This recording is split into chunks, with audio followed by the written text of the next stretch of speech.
So, let's get right down to it. Loyalty is the best policy.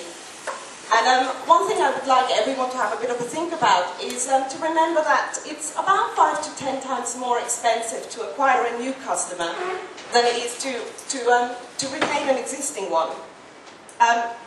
What does that actually mean? When I read this, I kind of said, well, I don't understand what that means. Can someone explain that to me? And someone gave me a really good explanation. Say you wanted to have a party in your own personal life. You wanted to have a birthday party.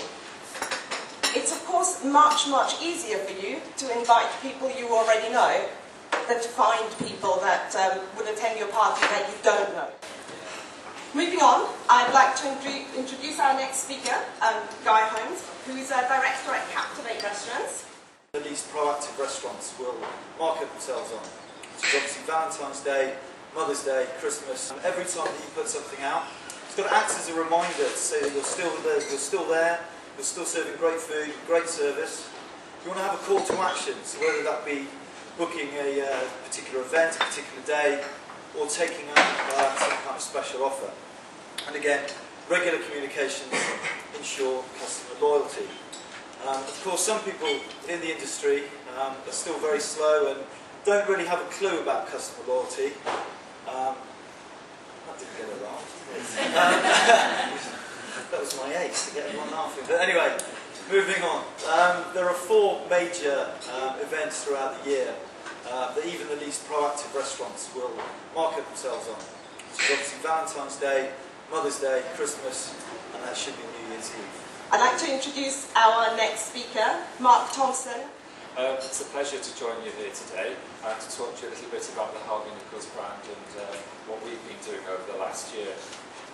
You're probably very familiar with it as a retail group, but we actually, in addition to the number of stores we have across the UK, also have the benefit of 6 restaurants, one of which is an Knightsbridge store here in London. As Annalise mentioned, Oxo Tower and then Prism, although maybe sometimes it does feel the other way, but yes, definitely Prism in the city there. Despite the challenges we've experienced obviously across the board in hospitality over 2009, as a brand we've been very encouraged by the number of reservations that we've been seeing coming through online. Not only have we been benefiting from web bookings, but also seeing an increasing number of web customers that have been opting in for marketing. We've recognised that this increasing amount of web traffic on our restaurant pages of the Harvey Nichols website is a good indication of where our customers are searching. So not only have we actually spent the last year wanting to replace some of the customers that were absent from our tables, but we've also wanted to engage new customers and the ones that we still had ensure that they remain loyal to the Harvey Nichols brand. Customer engagement has been one of our key areas of focus. We've looked at every step of our reservation process, and that's been both over the phone and online.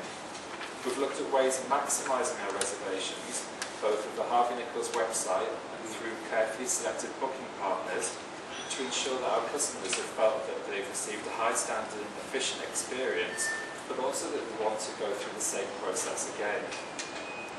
Now we all know, particularly over the last year, diners have sought value for money, and discounting and voucher promotions have been across the board, I think, for most of our brands. And we're no stranger to that, and we've also conducted many different discounting and voucher promotions as well as a group. We feel that this has ultimately led to more customers, and with the increasing amount of data we've collected, we've now started to tailor our marketing to ensure that our customers receive news that's not only of interest, but also that's relevant and timely. Now, to give you an idea of the volumes of reservations that we deal with, I'll share a few statistics with you. You can see here that in 2009, despite the fact that we experienced about 5% downturn in overall covers, we were really excited to see the fact that we had a 32% growth of online reservations compared to 2008. Now 2010, that's even looking more encouraging for us as year to date we're up against the same period of last year. I would say that a lot of that is attributed to a very successful campaign we have at the moment with the London Restaurant Week Last Minute. But overall, it's pleasing to see that obviously the green shoots of the economy are coming through